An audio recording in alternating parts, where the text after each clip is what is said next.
So how are you? I'm doing well. Yeah, thank Yeah. you. How are you? I'm good. I'm good. It's nice here. But like I was wondering how the summers were gonna be here in Colorado, and they're like really nice. They get kind of hot during the day, but once like the sun goes Yeah. down, it gets like really nice. So yeah, how long are you in Colorado right now? Yeah, I've been at the OTC since June.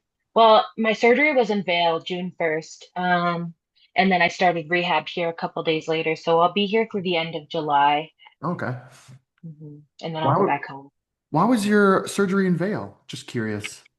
Stedman Clinic is pretty top tier, and since Gotcha. I went through the medical network, that was one of the best choices. And I've had ACL surgery before, and that Hmm. first one went terribly. So I wanted to make Really? sure that yeah, yeah.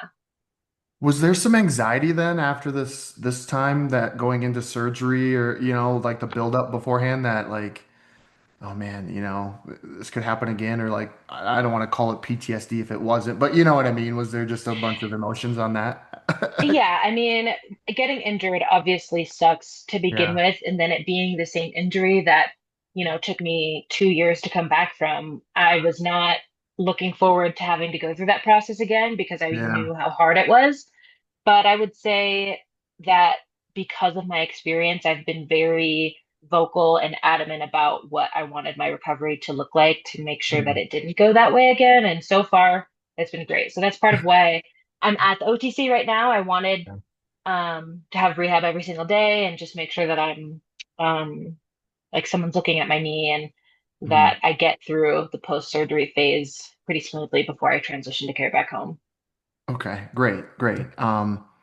Before we kind of get into all that stuff and like your career, I noticed, I was watching your wrestling matches, kind of prepping for this, and you have a tattoo on your left leg. Hmm. Did that, one, did it hurt? And two, did it like impact your wrestling for a little bit? Like you couldn't wrestle because like you have this fresh tattoo, you're not really supposed to do stuff like that. So I'm just kind of curious what what that was like. Yeah, no, that's fair. I had it in two parts. The bottom half, it was a standalone tattoo at first, and that was during Mhm. one of my breaks. Earlier on in my wrestling career, I don't know, maybe like 2019 was when I got it. Yeah, And then I tore the ACL and meniscus on that side, so I was out for a while. So then it was fine, and I yeah, wanted to cover those surgery scars. So yeah. yeah, it kind of I took it at a time where I was off the mat, so it just worked out. Gotcha. Okay. Yeah, I was wondering how that worked. Like if you were you had to wrap it up specially to compete or if like you were wrestling on it while it was still healing. Like I can't imagine. No shot, it hurt so bad. There's no way I would have been able to wrestle on that Really? thing. Yeah. Oh, what is it exactly? Um, so it's the artist is Polynesian, but she Cool. mixed in some traditional Filipino patterns, which that's where half of my heritage is from.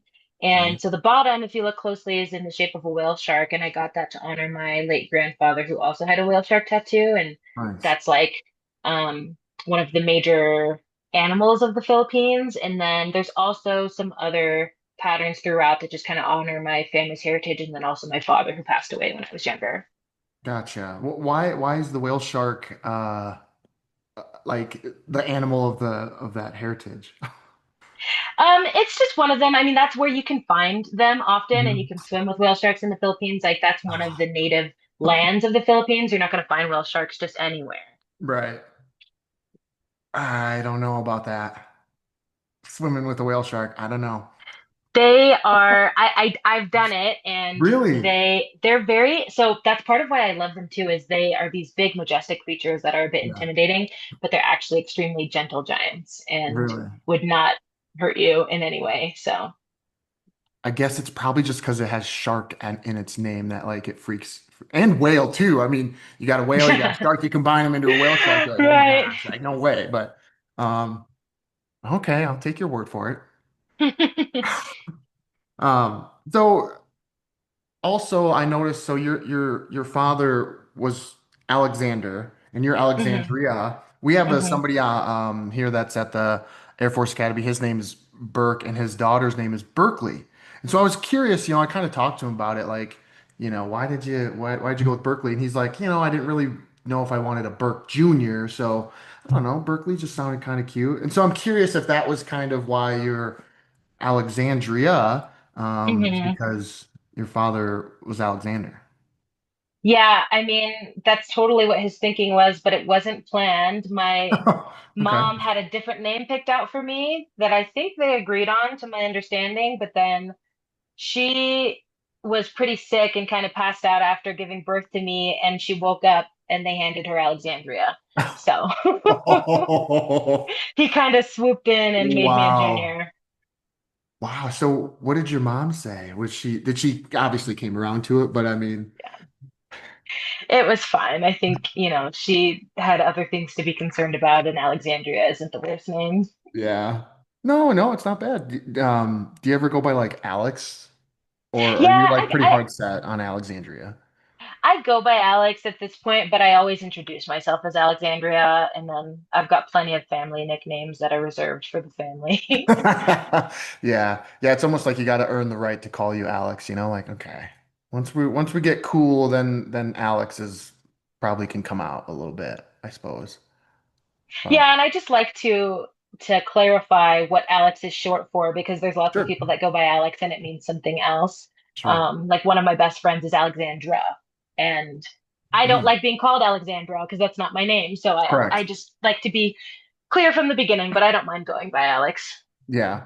So, as you were growing up, did you reside? I mean, where did you live growing up? I should ask, I guess. So I was born at Travis Air Force Base, in Fairfield, California. We Okay. lived there until I was 7, moved to West Sacramento, and I lived in West Sacramento up until I graduated high school. Then I moved to Southern Illinois. I went to McKendree University for 5 years.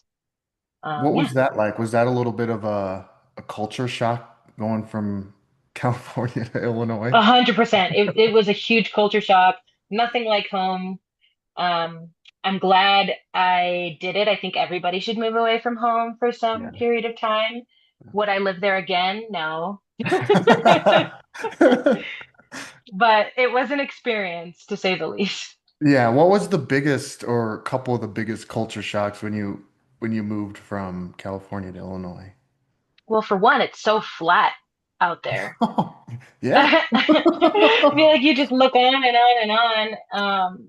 So there was that.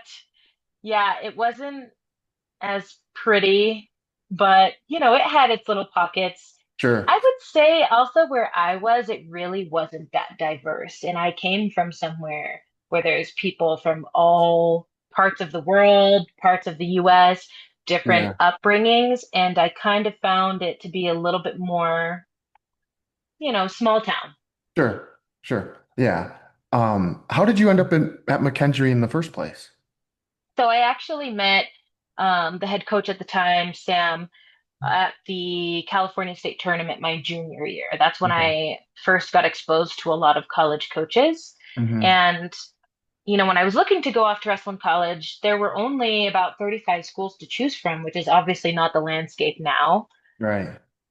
But I think having made that introduction earlier on, that just made it to be one of the places that I considered. And back then, it was only in its third year as a program, and they were already seeing some success. So I think I just tried to keep that in mind and my skill level, what I was looking for, and then I also weighed in what did they have for me to study. You know, Yeah, which was what? What did you study? I double majored in sociology and communication, and then I minored in ethnic studies. Wow. Was that difficult to balance? Yes and no. I mean, I originally wanted to major in ethnic studies, but that wasn't an option, so I Hmm. just had it as a minor, and I switched majors a couple times and eventually just Naturally. took both, and that Yeah. worked out fine. Yeah. Was it overwhelming kind of with the recruiting process? Almost like, did you have an idea of what it was going to be like? Or, sometimes if you don't have that exposure or people in your corner who have been there before, it can get kind of Hmm. out of hand quickly or overwhelming quickly, I should say, I guess. Yeah, totally. I mean, fortunately, my high school coach, she and I had a great relationship, and she She actually wrestled for the Canadian national team for some years. So she had a lot Oh. of experience and I didn't. So she kind of took the reins for me and Mhm. did a lot of the communicating with the coaches, looked over the scholarship packages that they were offering me and did a lot of that research and guided me through it because I didn't know what I was looking for. And my, mom didn't exactly have like this was a new landscape for her too. I was the first Sure. wrestler in my family. Yeah. Were you even like the first college athlete in the family? Yeah, actually. Yeah. Yeah. Yeah. And that, I mean, and being from California, I mean, all the schools I imagine were probably more out in the Midwest, or were there some schools out in California that were even available at that time? Funny enough, Menlo College, where I'm the assistant women's wrestling coach Yeah. now, they were still a program, but there were less majors, and so I wasn't really Gotcha. I Okay. really I really valued what I would be able to study as well. I wanted to make sure that it there were options and that I'd be happy with my degree at the end. Mhm. So that I'm pretty sure was the only university. There were a couple junior colleges, but yeah, it was mostly Midwest. Yeah, I bet that was, I mean, did that give you a little pause about, going on to college and wrestling? Is, I mean, you've been in California your whole life, and now all of a sudden it's like I can't go anywhere within, 1,000 miles here, besides Yeah. Menlo, of course. But I Yeah. mean, that did that give you any thought to maybe my road ends here, I guess? Yeah, that's a good question. I mean, it's definitely something that I had to pray about and we had to consider as a family, but it felt like a huge blessing and redirection of my life, considering I didn't start wrestling until my sophomore year of high school. And I started getting, you know, decent relatively quickly. And it was an opportunity for me to go to college and to receive a scholarship. And Mm. that was kind of something we were unsure about whether or not we'd be able to afford college to begin with. So I Sure. think, like, yeah, I probably could have stayed home and you know how in-state tuition is usually better, but I think it was just clear that this is a great opportunity for me. And, most things are going to require sacrifice if you want to be good at it. So Yeah, true, I true. really, And I really wanted to continue wrestling. yeah, and I love that you say that this was an opportunity for you to go on and get a degree in general, because like that's what a lot of this is the beautiful part about women's wrestling is giving women another avenue to chase just a college degree if they don't have the necessary means to pay for college. Right. So that's awesome that these are starting to pop up a little bit more. It's growing obviously. So but Yeah, totally. you said you didn't start wrestling till your sophomore year. What took you so long? Like what? I I didn't even know about wrestling. I just happened to have two friends that I was in band with that wrestled, and they were girls. Um, and they were actively recruiting me. I didn't really want to, but I said if I got cut from JV basketball, I'll give it a go. I didn't think that would happen though, and it happened the next day. Wow. Were you Yeah. pretty devastated then? Yeah, I was because I started playing basketball, I believe, in the fourth grade. Yeah. And, in hindsight, like I'm only 5'2" on a good day. I probably was not going to have the same level of success with basketball, but a girl Yeah. could dream. Sure. Of course. Um, so yeah, I was upset, but it obviously turned out for the better. Yeah. Were you a little like also upset that like, dang it, now I actually have to freaking wrestle? Like, you kind of said you were gonna do it, and now, you weren't anticipating it, and I was like, dang it, okay, well. Yeah, 100%. I didn't know what I was getting myself into. I'll never forget walking into it was a cafeteria. We didn't have a legitimate wrestling room. It's like every day we had to break down the tables. But I remember walking in and our teams were joined. So it was JV boys, the varsity boys, and then the girls team all together. And yeah, that was an eye opener. Yeah. How'd that first, if you remember those first few practices go?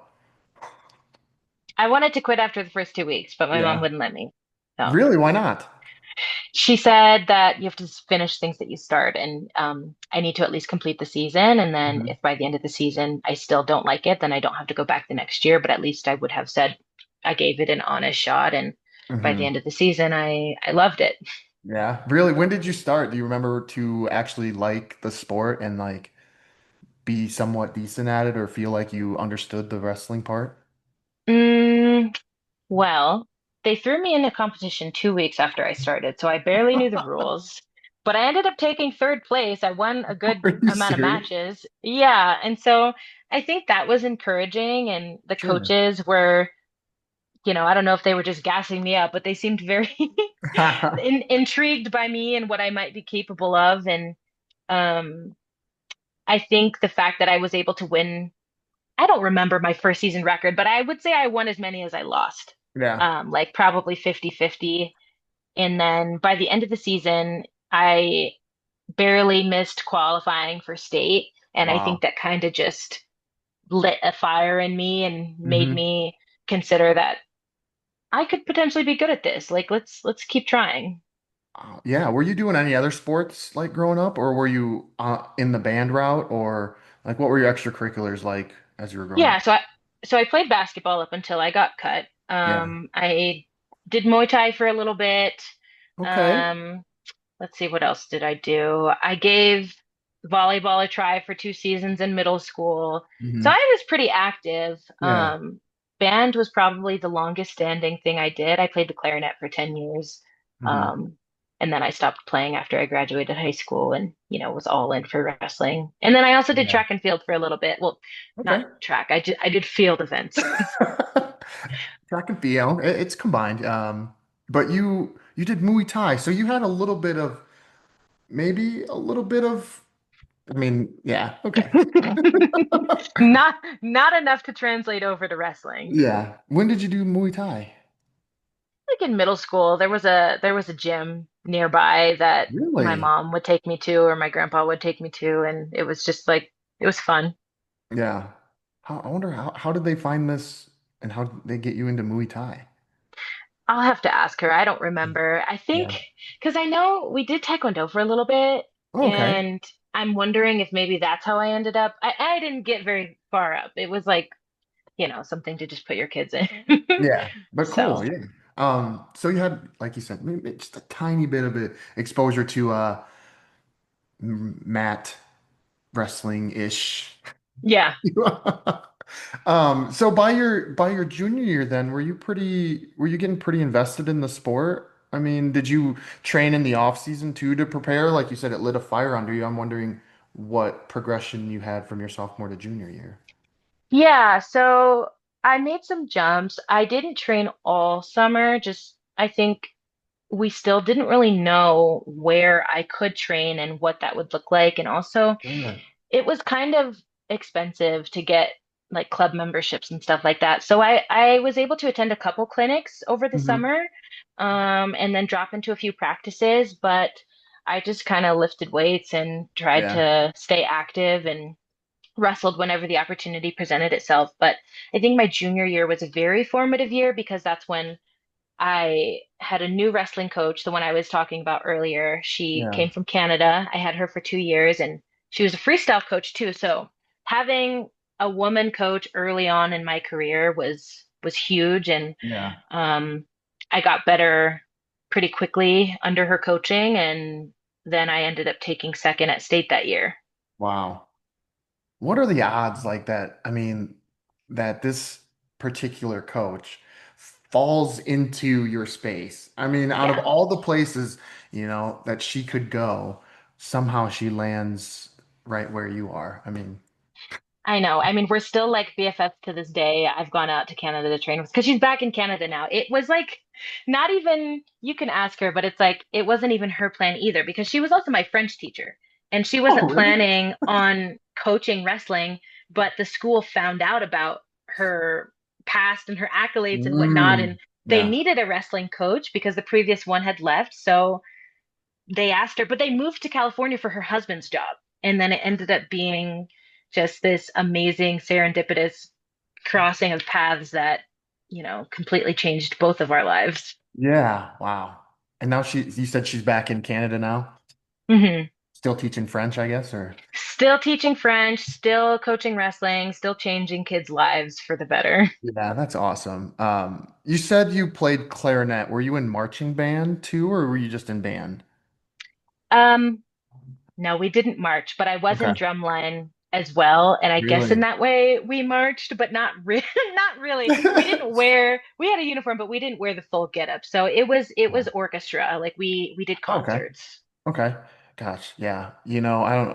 I think you've met Coach Elroy Perkin. He works I work for him, I guess he'll say, but we worked together at the Air Force Academy and he did band in high school and did it a little bit in college and like he's just like a band nerd. So um Cool. yeah. I think he did trombone. Nice. Those are Yeah. hard. No, I'm not. They're easy. I don't want to give him an ego, you know. Okay, fair. But awesome. So you were balancing though, because he talks about how difficult it is to be in band and like be on top of your game.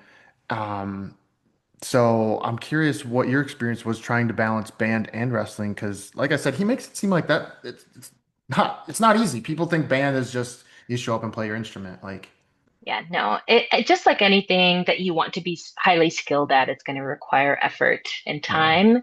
I would say as I started falling in love with wrestling, I definitely kind of felt less attached to band. yeah, And so I think in some ways, I wouldn't say my music abilities suffered as much as I wasn't putting extra effort into being first clarinet, you know? yeah. And I was okay with that because I wanted to give my time to wrestling. So it was a balance, but I think once I made the decision that wrestling was what I was going to pursue after high Mhm. school, I was okay to just finish band and be okay not being, the starter for band. Yeah. Were you first chair? Maybe once. Dang. Yeah, but Hey, that's still impressive. Like, first chair is yeah, legit. I never had, I don't think, I'd have to think really hard about whether or not I had a solo, but there was this one senior who was so good and Yeah. she, did additional private lessons and stuff like that. Like she was bought in, and she deserved Mhm. that. And I was not willing to put that much effort into Yeah. band. You still play around a little bit? Do you have like a clarinet and still every once in a while? No, No. no. I No. do kind of want to get back into music. I was playing the Mhm. ukulele for a little while and that Really? was fun. Yeah. I think it's good to read music and use a different part of your brain, but not as much as I would like to. I should spend some more time doing that. Yeah, yeah. Well, sheesh. I mean, your schedule's pretty jam-packed. It's probably hard to find time, you know? Yeah. Yeah. I thought I'd have more time recovering from surgery, but I feel just as tired and busy because of rehab and all the other things to try to get healthy. So, yeah. Yeah. Yeah, I mean, rehab is, and correct me if I'm wrong, but my assumption from rehab is like what you get out of it is what you put into it. So if you want to make more time, you can. It just is your rehab is probably going to suffer from it because you're not putting as much effort into the rehab. So, Yeah, yeah, more or less. And, even though some of the exercises you do in rehab might seem, not as challenging as a full wrestling practice, yeah. your body's just not moving as optimally. So in some ways, it's like you're still working pretty hard. Yeah. I'm curious who, was the first wrestling idol that you had? I mean, you started wrestling as a sophomore, so I'm just curious when that first person that you saw that you looked up to and like, wow, like that's who I want to be. Yeah, I mean, it's no surprise. I think Helen Maroulis, Adeline Gray, and Jordan Burroughs were my favorites, and Sure. Yeah. that's because those are the superstars. Those are the people that you hear about who went to the Olympics, who won, and uniquely, the beginning of my wrestling career was when they almost took wrestling out of the Olympics. And Wow. so when I Yeah. started doing more research, those are the big names that come up. And Mhm. so I watched their matches and I also got to meet Helen. It's funny because we're friends now, Yeah. but 16-year-old me would not believe it. I met her, I think, at a Fargo camp. I only went to Fargo once, but I met her, what was it, maybe my second year wrestling. And Mhm. that was just so inspiring to meet someone like that early on. So of course she was one of my favorites. Still Yeah. is. Yeah. When did it go from seeing Helen and putting her and like Adeline Gray on a pedestal or like how you looking up to them? When did it shift to now you realizing that you're their peer? You know what I mean? Yeah, I would say when I started to branch into the senior level and I Mhm. started getting to come on training trips at the Olympic Training Center, going overseas with them, getting to chat with them in more casual settings, getting to compete in the same tournaments as them. I think eventually, I mean, still in the beginning, it was very much like, wow, you guys are so incredible. And I still feel that way about them. Um, but getting to train alongside them, I think, was huge, and getting to see them as peers, and also being able to see myself as potentially someone who could achieve at that level too. Yeah, that's what I was kind of getting at a little bit is when you started to realize like I'm just as good as them and like I can achieve what they're achieving if I do A, B, C, you know? I mean, is that kind of when that started too a little bit? Yeah, I mean, I don't know that I would say I'm not just as good as Helen. That woman is incredible. Mhm. But yes, to be able to say I'm in the room with these Right. women, and I I am belong. going to the yeah, I belong here. And that shift, yeah, that happened a little bit later. But it did open my eyes to see that this is possible for me. Like this isn't unrealistic, Right. and I have people who can guide me, and I can pick their brains, and I have a path towards those achievements. Yeah. I mean, it's almost, and sometimes I feel like this at times, like imposter syndrome, where you're like, man, almost it negatively, like, what am I doing here? How did I get here? Oh, like I don't belong here. And then slowly you start to chip away at those thoughts and you start to realize like, hey, I am good enough to be here. I can achieve what they're achieving. Yes, I know Helen Right. has this long laundry list of achievements, but it's still to be in the same room and be on her level is, a goal. So, but Totally. yeah. And when you decided, like, I'm curious when you even thought wrestling at the next level was possible, like, Hmm. because it was so new and you were new into the sport, like, I mean, when did you start to realize like you can do this at the next level? Like you're good enough for one, but two, that Hmm. it was even a possibility. Yeah, that's a good question. I think it honestly just naturally developed over time. Like my sophomore year, Hmm. Mallory Velty was a senior at the same high school, and I got beat up by her all year. And I got to see Wow. her go off to college, and then I Yeah. realized, oh, you can actually wrestle in college. And then the next year, we stayed in touch. I had Stephanie, my Canadian coach, who was like, you should wrestle freestyle in the off season. Okay, so then I qualified for Body Bar, is what it was called back then, Women's Nationals.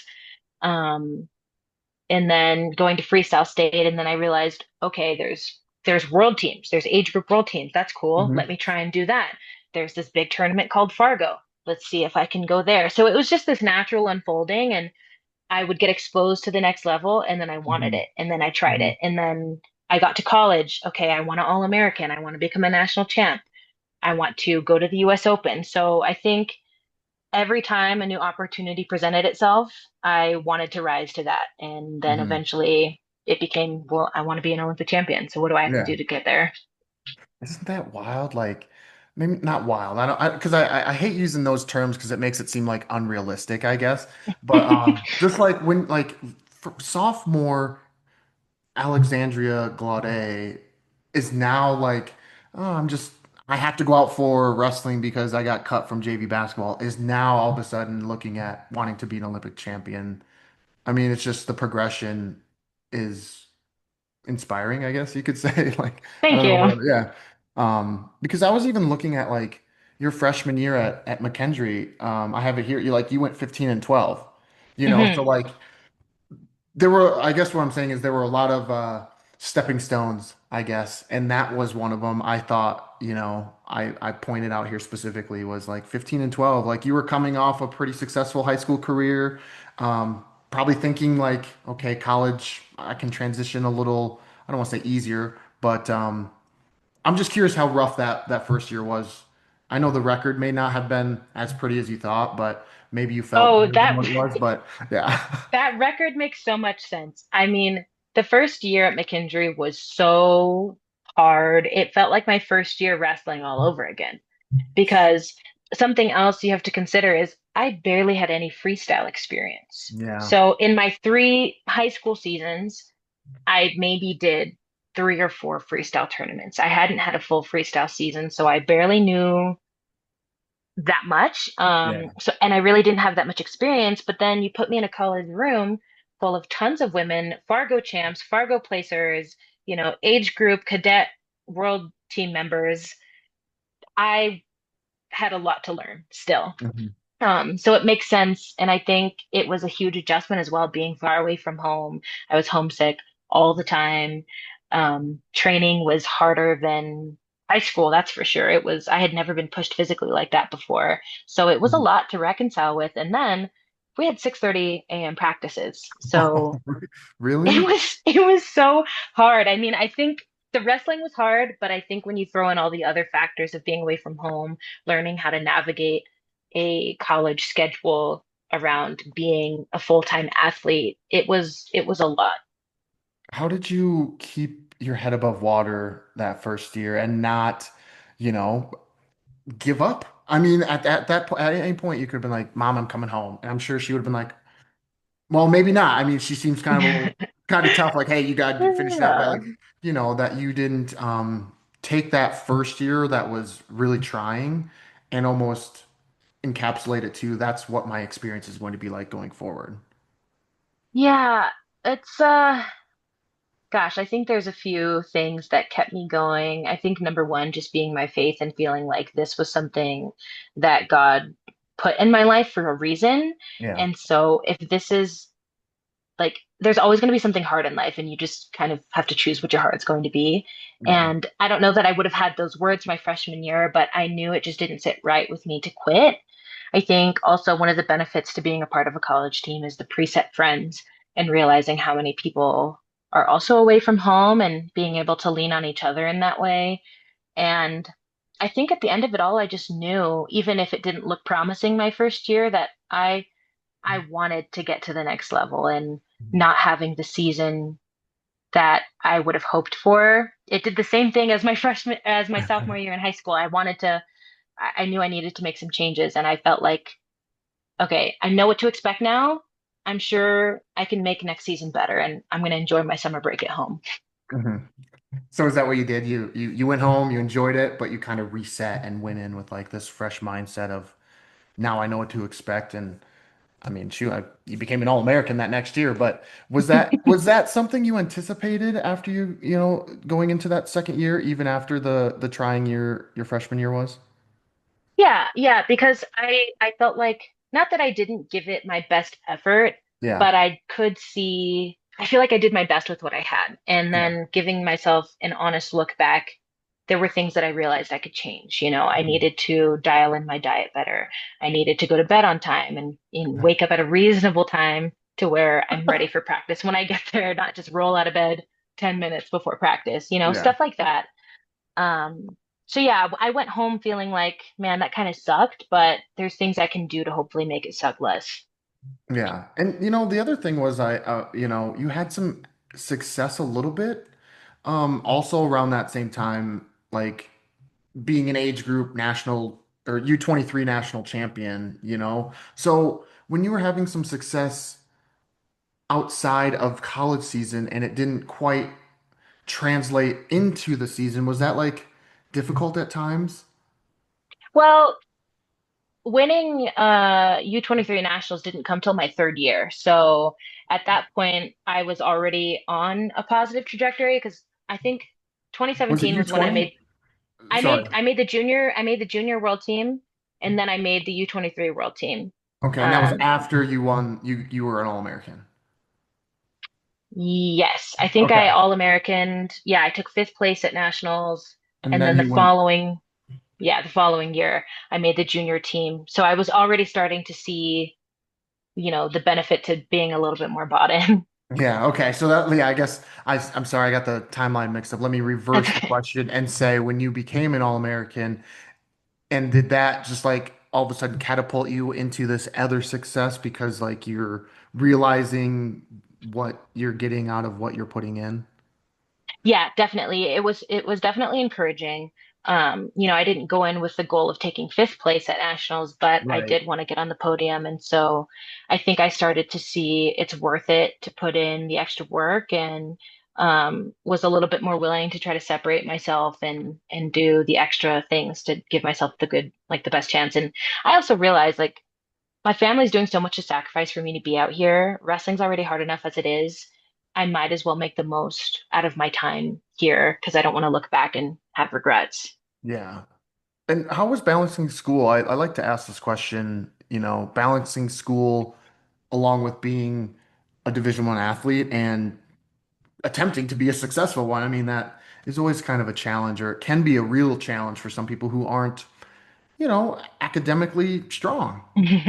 Yeah, it was difficult over the years, but I honestly think that wrestling made me a better student because I only had so much time throughout the day and I wanted to give wrestling my effort. And so it's not like school was in the way as much as I need to figure out how to maximize my time. Hmm. And I think when you are pursuing excellence in sport, you start to become someone who wants to just be excellent at most things. And so I didn't want to be a great athlete, but then an awful student. So I think that the efforts I put in the room started to just change like who I was as a person, and I valued being good at school too.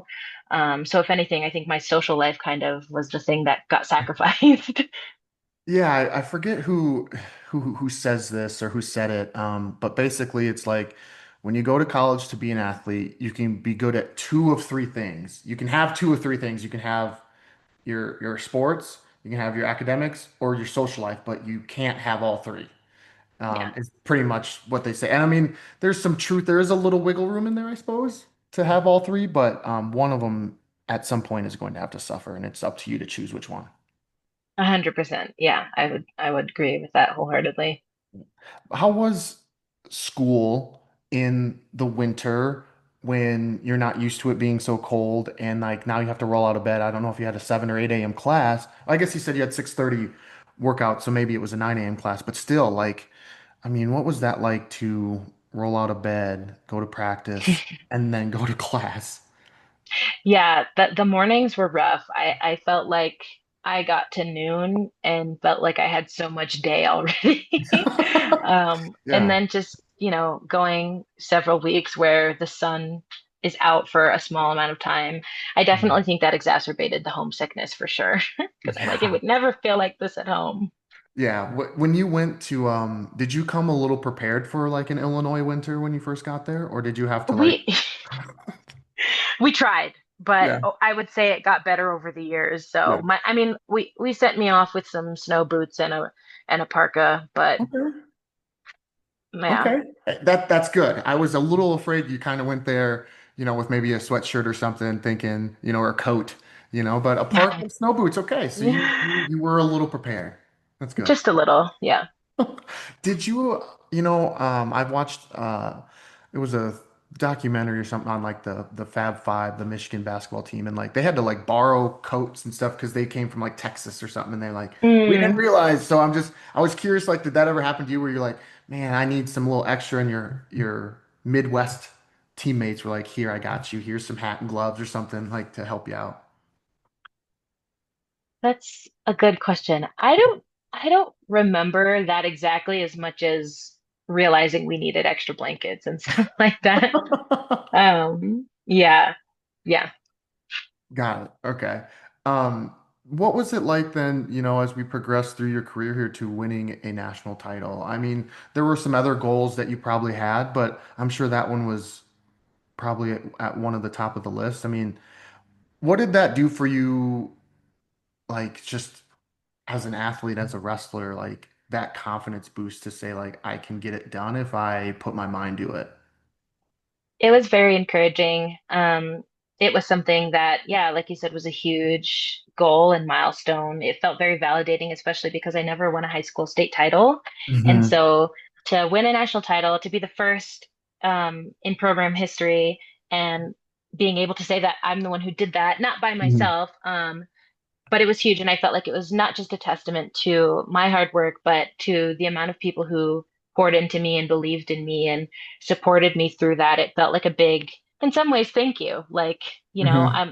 this, yeah, it felt like a big, yeah, just a big milestone for me. Validating is a good word to use because when you reach goals, it validates not only yourself, but like your culture around you that's helped you get there, that you're doing the right things, did at that point, or was there a point in time after, you know, achieving that you looked at a bigger goal? You reached one goal, or were you always trying to reach for another goal, and this was just a goal in the way to a bigger goal, if that makes sense. Yeah, totally. I would say yes, it was a goal, but it wasn't the end all be all because at the end of it, I still wanted to and still want to go to the Olympics Hmm. and win there. So it was a stepping stone and I think something to let me know that I'm on my way and I'm on the right track. And if I just continue to get better and do the things that I've already been doing, not that it will guarantee any results, but this is something that is tangible evidence that can let me know I'm in the right direction at least. Yeah, when did you start envisioning that was the end goal? Like, my goal is to be an Olympic champion. When was that sort of the goal that you put in your mind? When I decided to go off to college, it was just something Okay. that I didn't tell a ton of people, Yeah. especially that early on in my career. But I think it helped to have people who honestly believed that I was capable. That coach I talk about a lot, Stephanie, she believed I could have won high school state. She believed I could be a national champ. She still believes that I could achieve at the highest level. And I think having someone like that in your ear, um, is huge and being able to talk through that and have a mentor and back to the validating thing, I think that was huge for me because she always knew I was capable of that. But Hmm. you go through periods, throughout your wrestling career where other people don't necessarily see it and you have to try to not internalize that stuff and listen to the voices that are telling you that you can, even if you don't feel that way. Yeah, that was actually going to be a question I wanted to ask you was when did you start to realize that you could achieve it? Because it's one thing to say, I want to do this. It's another Mhm. thing to like believe and actually like, yeah, believe that you can do it. So like, when did that start to happen for you that you could do it? Yeah, I think it definitely cultivated over time. When I started chipping away at some big wins, I think I started to have little inklings and pieces of evidence that it's possible. And, my college coach was definitely like pushed me at the level of believing that I could do those things as well. And um, yeah, so I wouldn't say there was one point in Yeah. time where I was like, yes, I can. I think it Mhm. was just a constant am I willing to try for this? Am I willing to Mhm. take a risk? Am I willing to give it my best effort and see what can happen? Like, I believe it was my freshman year that it was either my freshman or sophomore year. It was one of those early years at McKendree where I asked if I could go to the US Open because not everybody was going to be allowed to go Yeah. in the postseason. And it was going to be at a new weight class too. I hadn't gotten down that low before but I really wanted to go because I wanted to see how I would stack up against the senior level competition. Hmm. And so he's like, okay, fine, if you can make the weight and you can come to all the postseason practices, like you can go. And so it was stuff like that, where it's just like being willing to challenge myself a little more. And eventually, I ended up here. Yeah, that's a great point there is it wasn't more so like believe like yes, it was a belief that you could do it, but it was also asking yourself if you're willing, am I willing to do A, B, C, sacrifice this to get to that? Like I feel like that's a question we sometimes overlook. We go, yes, I want to do that, and then we realize as we're getting trying to reach that goal, that there's a lot of sacrifices and you have to push yourself more than you thought. And you're like, man, am I willing to do this? Yeah, Uh, was totally. there ever times throughout the course? Because you've been doing this for a while now. Okay. Like now Hmm. you are the Helen, you are the people that are you are getting looked up to. Sorry. Let me I understand. words. You are the one that people are looking up to now. So you've been doing this for a while. You're a veteran. Hmm. Why do you keep going? Yeah, how have you kept going and why have you kept going? I guess. Yeah. Yeah, that's a fair question. And I think it's that answer has continued to evolve. I mean, if you would have asked me 5 years ago, maybe the answer would sound a little bit different. But at least at this point, I think no matter what, the thing that's been unchanging has just been my faith and feeling like this is a journey that I'm Mhm. on to live a life of purpose and hopefully impact the lives of others. And I think I've been able to see that. And my goals have started to shift. I mean, obviously, I would still love to become an Olympic champion someday.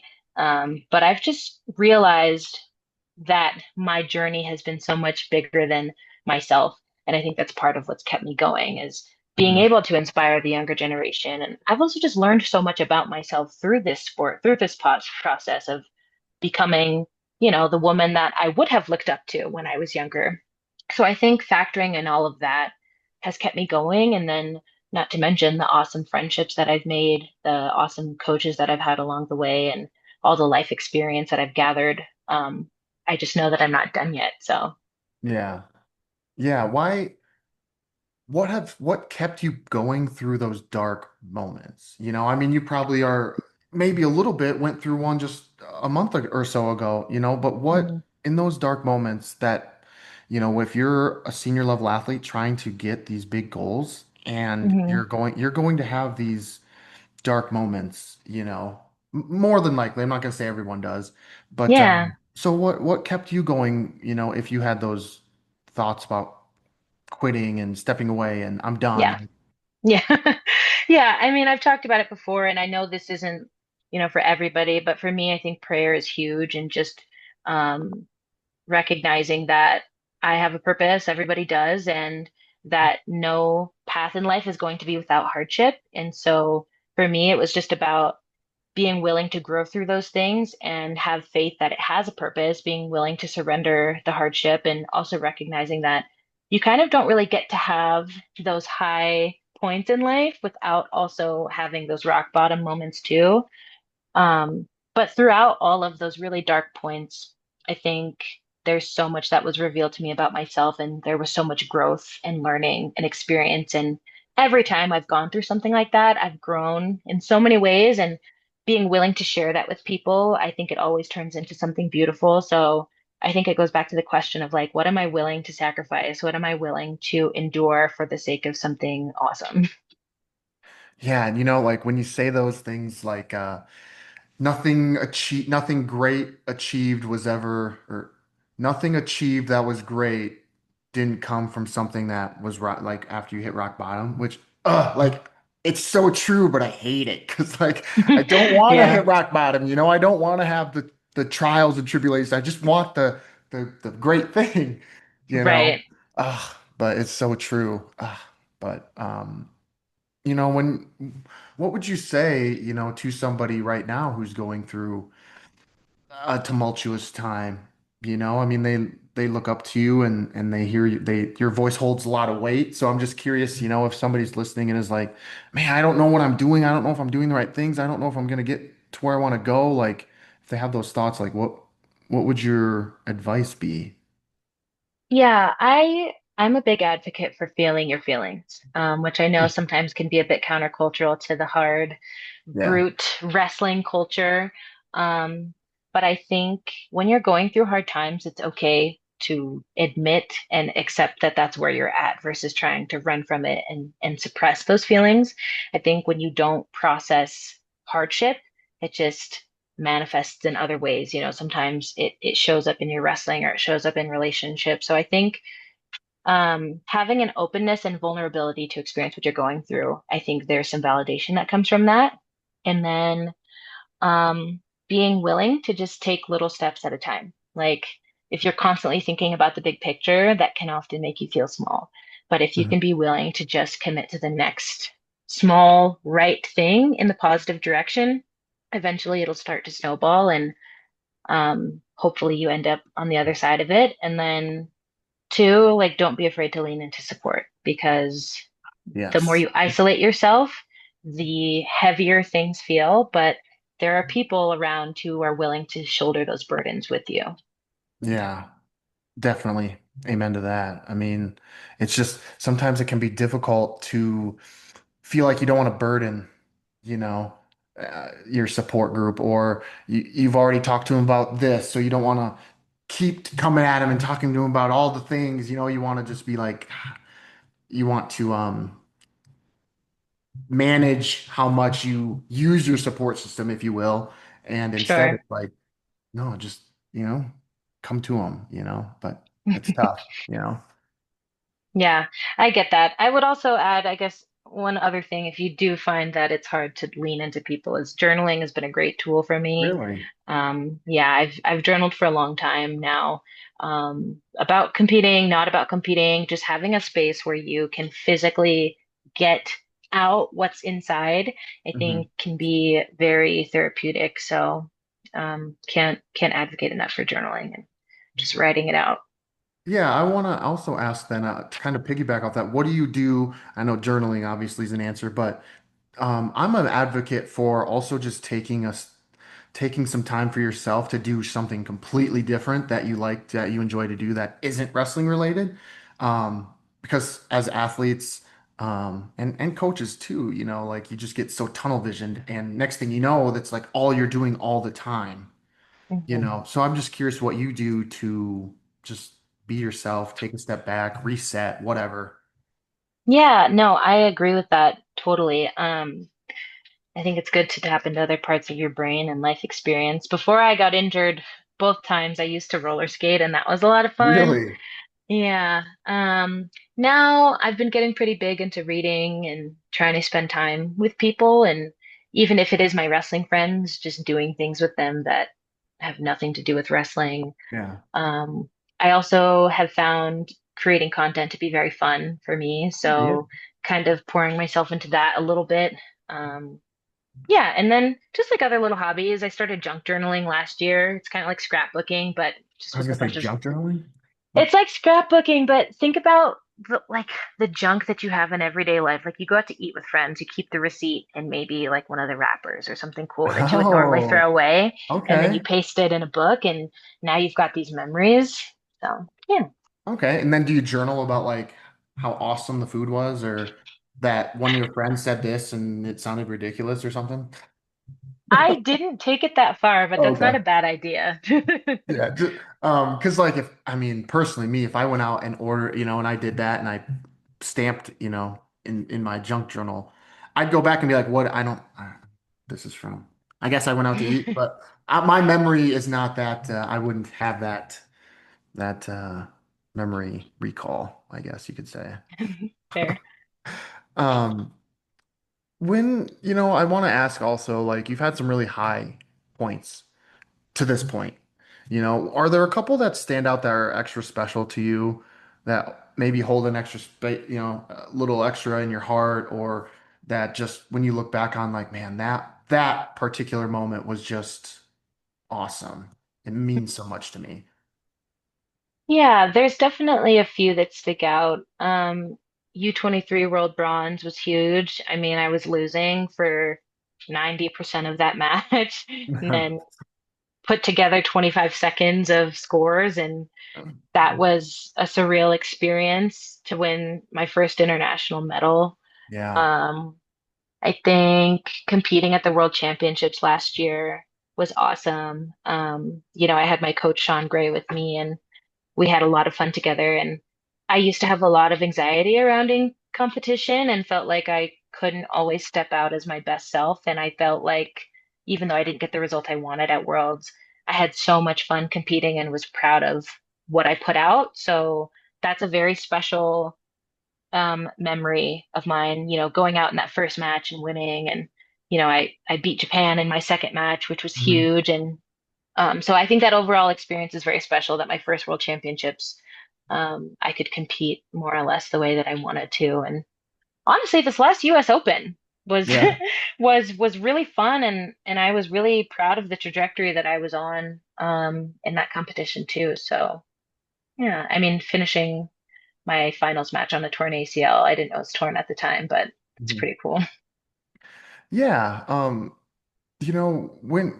When it happened, what did you think? What was going through your mind? Like, oh, it's just a sprain, or I tweet, what did you feel in that moment, because like I watched the match back, And it wasn't it wasn't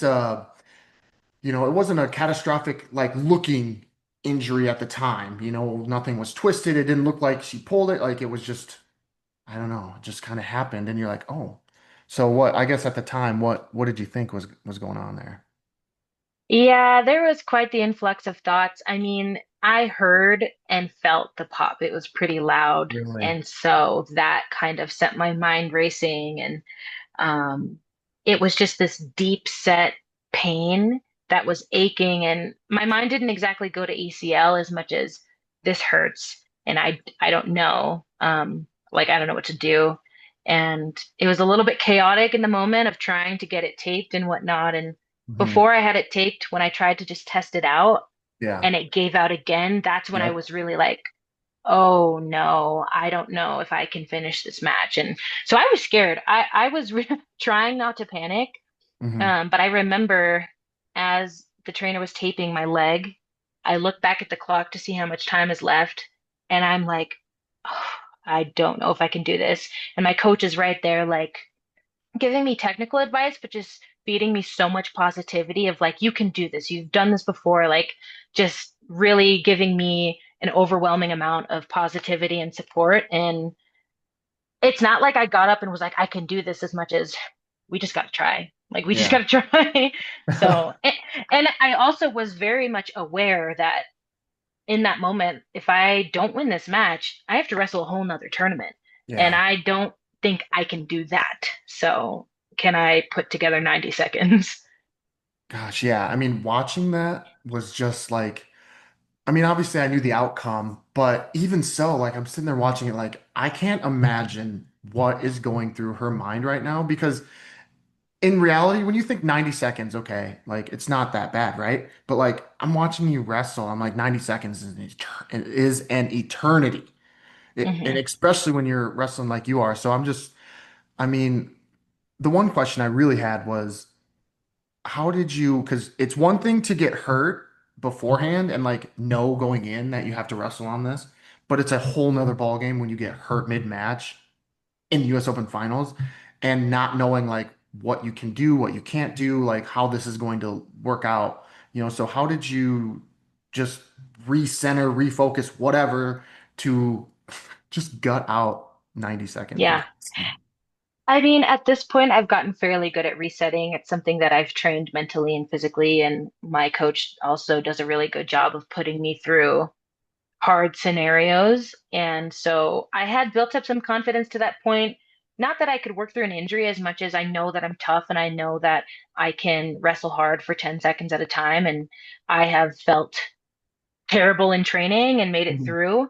It also helped that I was up by 4 points, and the goal going back in was to just stay in really good position. I mean, before I went out, my coach was like, "You're going to go out there, hands to the mat, and you're just going to stay in good position for 90 seconds. You can do that." And I was like, "Yeah, you're right. I can do that. I can stay in good Mhm. position. We've done this before."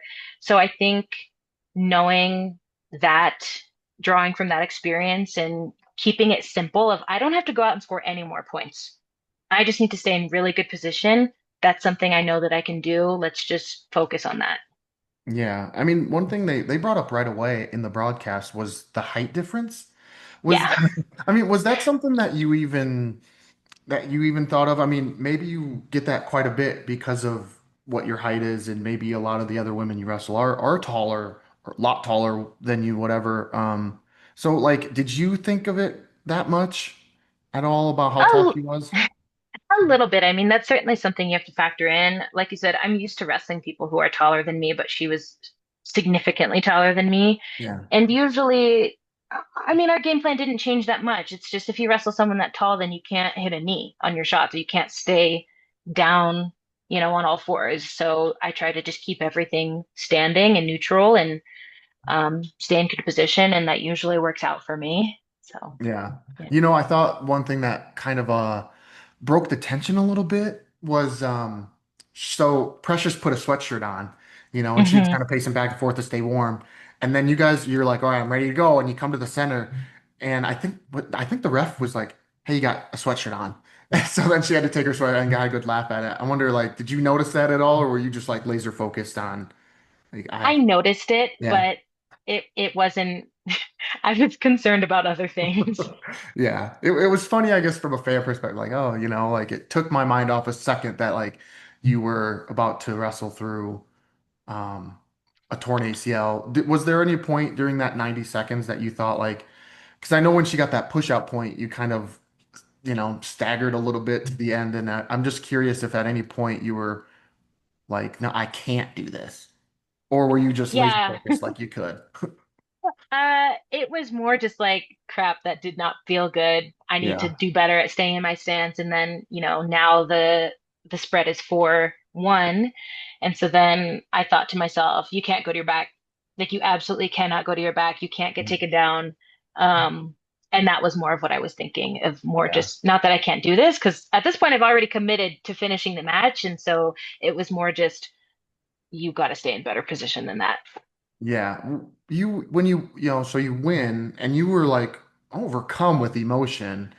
I'm curious what that emotion was. Was it a mix of emotions? Like, I'm just, yeah, what came over you at that point? Yeah, it was definitely a mix of emotion. I felt relieved that I had won, and there was some disbelief of I can't believe I just did that. And then there was kind of this deep, overlooming fear of I don't know what's next. I kind of had this gut feeling that I wouldn't be wrestling in Final X at that moment. Really? Yeah. When did that become a reality? And what was So that I moment like? I came out here actually, I think the first week of May to get my MRI, and it was definitely hard in the waiting of just trying to stay positive and still loosely having my mind set on Final X. And I actually got my MRI results while I was working out. I was just in the weight room and Hmm. told myself I wasn't going to look at it, and I looked at it anyways. Hmm. And it, my heart sank. I didn't start crying right away. I was like, I Yeah. need to get back to my room first. And um, yeah, that was really hard. It was really frustrating because, as we talked about earlier, I've been through this injury before and Yeah. it wasn't something I had considered happening again. Yeah. Did you go through all sorts of scenarios that like how you could wrestle? Like, Briefly, but as I talked through it with my coach, it just didn't make sense because, the overall goal is to go to the Olympics, true. and Yep. that whole cycle is right around the corner. Hmm. And to think like, okay, maybe I push through this and I wrestle at Final X and I don't maybe I don't get the result that I want. And then is it like, was it because I'm hurt? Like I didn't love the idea of showing up to Final X and not being able to give it my best honest effort. I think that would have been frustrating. And then now the inevitable happens. I still have to get surgery when I could have already had it and started my recovery process sooner. Yeah. Um, did you make the phone call to say that you weren't going to be able to compete in Final X? Um, no, my coach did first Okay.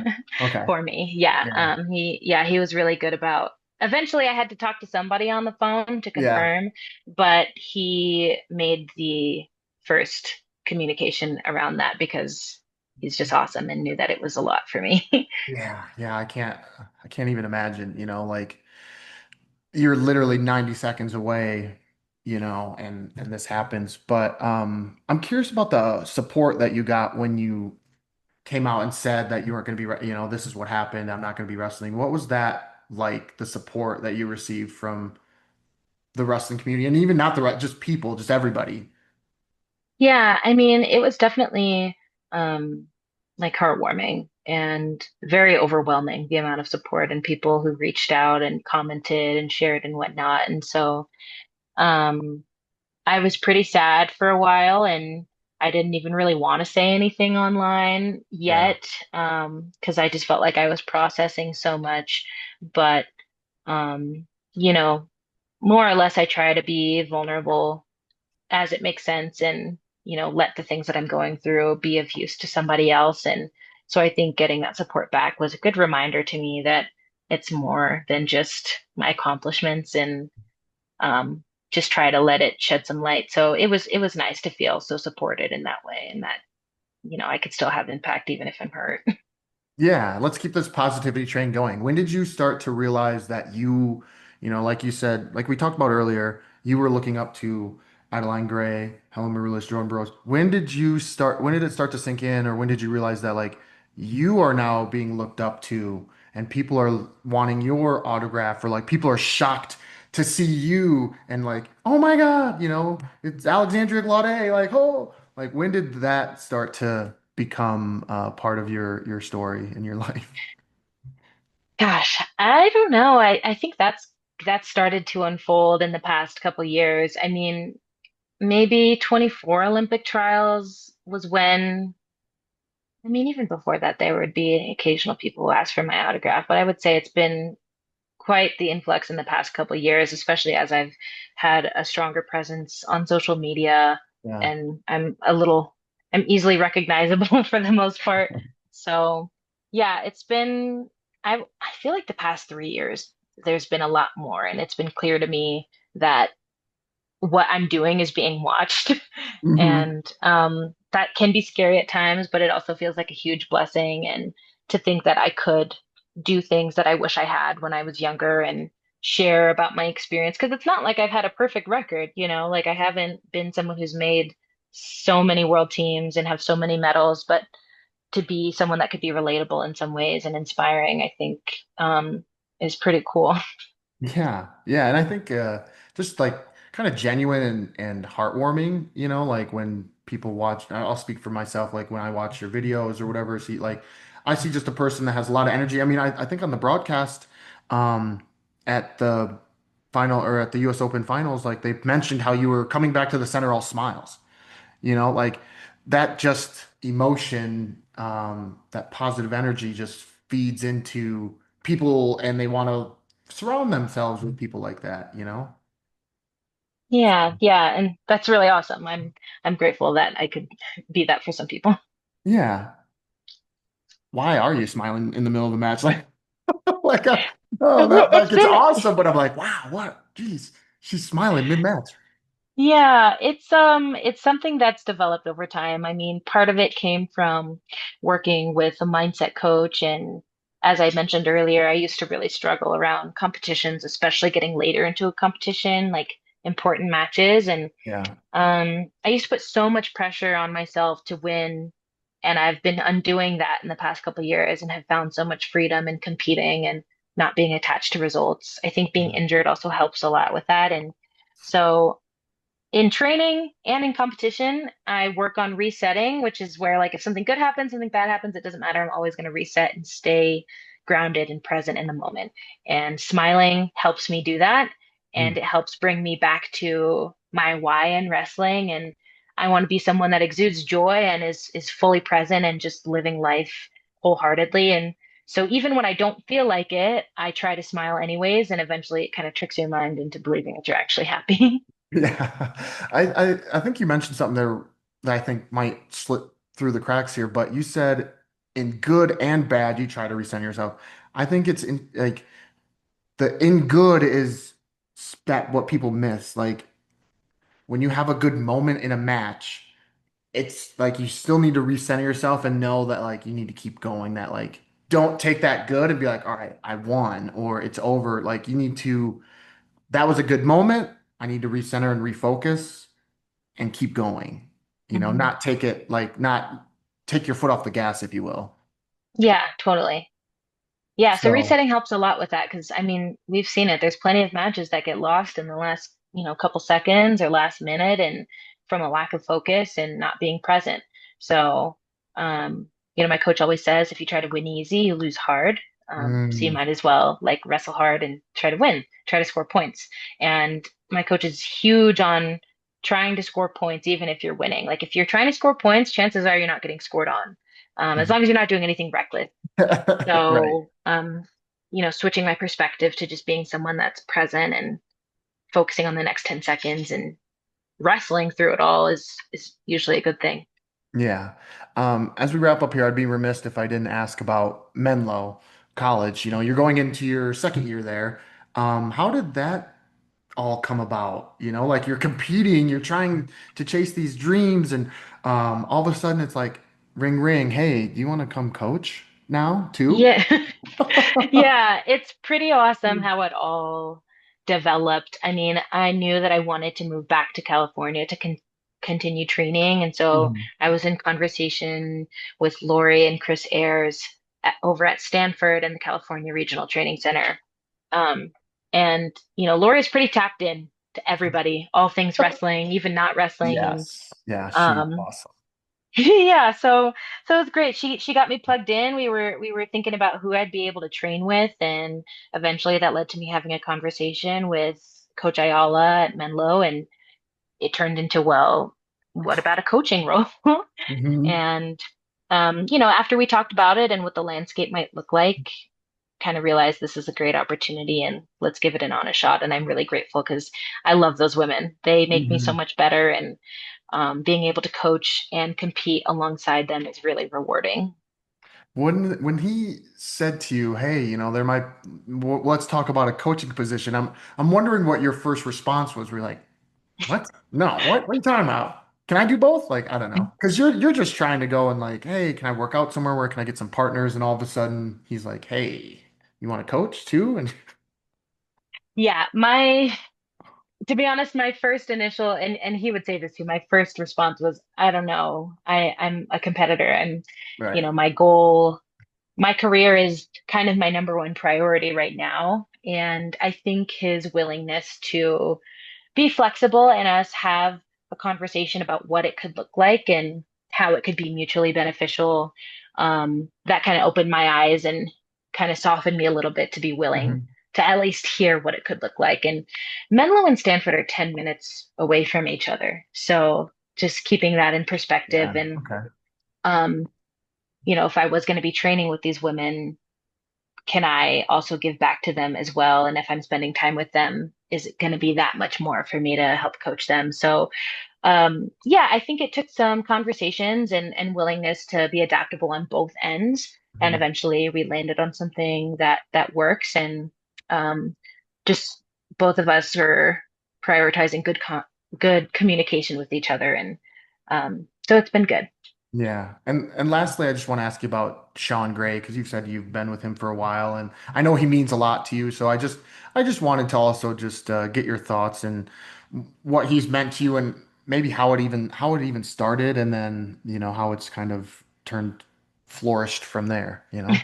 Yeah, so we actually haven't been together for that long. I didn't get to the RTC until April of last year, so like a Okay. couple weeks before that US Open. Yeah. And when I first moved to the RTC, it wasn't like he was planned to be my coach. It was more Yeah. like we just hit it off and then became super close, and then we were locked in together. So he's just a huge women's wrestling advocate and a big wrestling nerd in general. And I love his energy. And we just kind of realized that we wanted to do this together, and I wanted Mhm. to get better, and he loves coaching. So, um, yeah, that was kind of it. Like after I won the Open, we came back, we got to work and had 5 weeks until that final X. And, obviously I didn't end up wrestling in that final X either, Yeah. but he came to Worlds with me, and that was a really awesome experience. So, yeah. Yeah. Yeah. And it's just like over the course of your journey, it just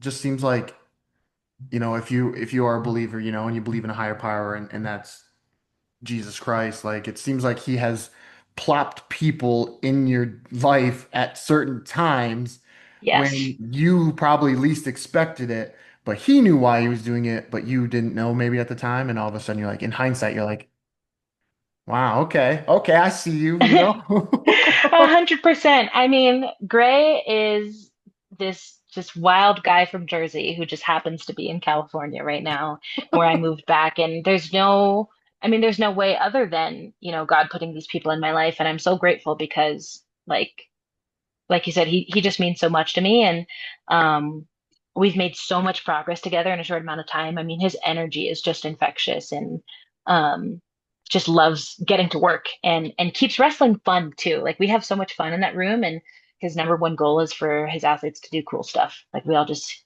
do cool stuff. If you watch, I think my quarterfinals match at the Open, you literally hear him from the corner when I get on top of my opponent and he goes, "Do something cool." And I'm like, "Okay," and I did do something cool. So he just makes wrestling so much fun and man, I hope we have a few more years together.